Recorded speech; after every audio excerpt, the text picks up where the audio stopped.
Assalamualaikum dan salam sejahtera. Nama saya Siti Nur Afiqah binti Muhammad Yaakob.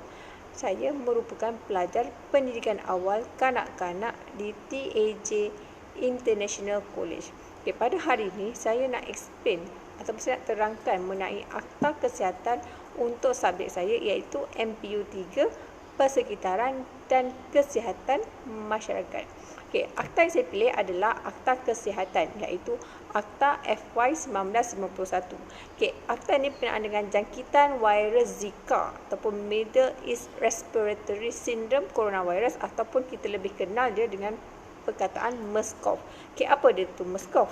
Okay, penyakit Zika ni adalah sejenis virus yang dia boleh menjangkiti manusia melalui gigitan nyamuk Aedes dan dia juga membawa virus seperti denggi.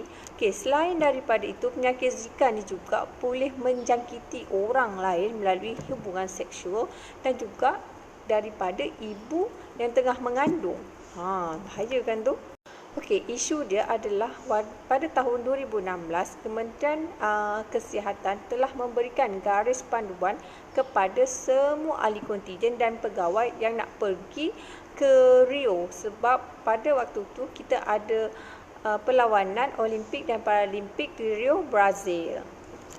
Pada waktu itu, situasi terkini yang telah dikeluarkan oleh WHO menunjukkan terdapat 65 buah negara dah melaporkan kewujudan virus Zika di negara mereka.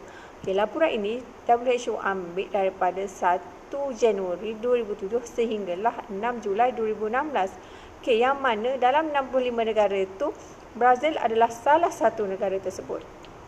Yang mana laporan itu menunjukkan kes sebanyak 1,581 kes microcephaly ataupun penyakit saraf yang dikaitkan dengan penyakit Zika ni.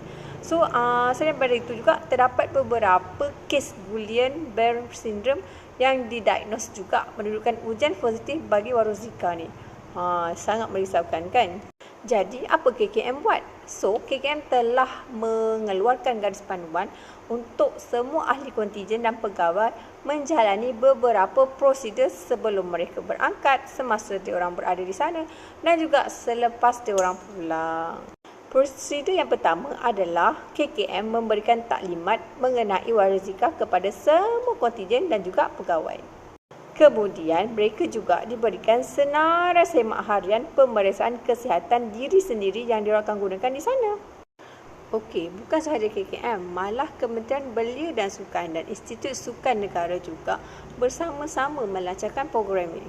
Antara yang mereka bantu adalah mereka menyediakan kelengkapan seperti repellent, baju cerah lengan panjang, alat ataupun pembunuh nyamuk dewasa, termometer dan juga kondom.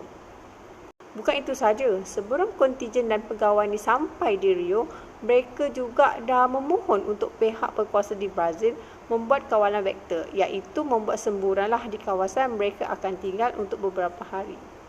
Tak lupa juga iaitu vaksin yellow fever yang mesti diambil oleh semua kontijen dan juga pegawai 10 hari sebelum berlepas. Okey, sekarang kita pergi ke next pula iaitu semasa berada di sana. Apa yang pegawai dan kontijen perlu buat? Okey, diorang perlu melakukan senarai semak kesihatan diri mereka setiap hari tanpa miss tau.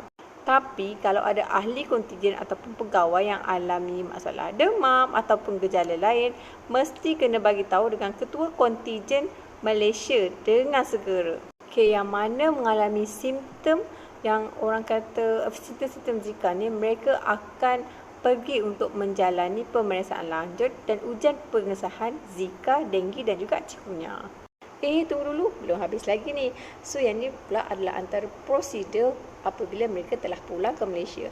So, diorang kena pastikan diorang punya hak alert card tu diorang bagi di pintu masuk antarabangsa. Okey, sebelum diorang sampai dekat rumah, 2 hari sebelum tu, aktiviti pencegahan dah dilakukan di rumah semua ahli kontijen dan juga pegawai. Dan 7 hari selepas diorang sampai, diorang masih perlu untuk melengkapkan senarai semak kesihatan mereka setiap hari tanpa miss. Okey, sebenarnya apakah implikasi daripada penyakit Zika ni? Okey, kalau korang nak tahu, hanya 20% je individu yang dijangkiti virus Zika ni ada menunjukkan gejala-gejala, dan kebanyakan diorang ni tak menunjukkan gejala pun. Okey, antara gejala-gejala yang mungkin mereka akan hadapi adalah seperti demam, ruam, sakit sendi, sakit otot ke, sakit kepala, kelesuan dan juga konjaktivitis. Dan kalau korang nak tahu, sampai sekarang tak ada ataupun vaksin, tak ada rawatan ataupun vaksin yang khusus untuk penyakit Zika ni. Semua langkah dah diambil, semua prosedur dah dijalankan. Berkesan ke? Menurut sumber Kementerian Kesihatan, bermula daripada 1 Julai 2016 sehinggalah Disember 2016, mereka melaporkan hanya 8 orang yang disahkan positif Zika. Jadi, korang rasa berkesan tak? Kalaulah langkah ni tak diambil untuk semua kontijen dan para pegawai, surely angka 8 tu akan bertambah jadi 80. Jadi, langkah-langkah pencegahan yang telah dijalankan oleh KKM dan juga Kementerian Belia dan Sukan sangatlah membantu dalam mencegah penyebaran virus Zika di Malaysia. More info boleh like, comment and share.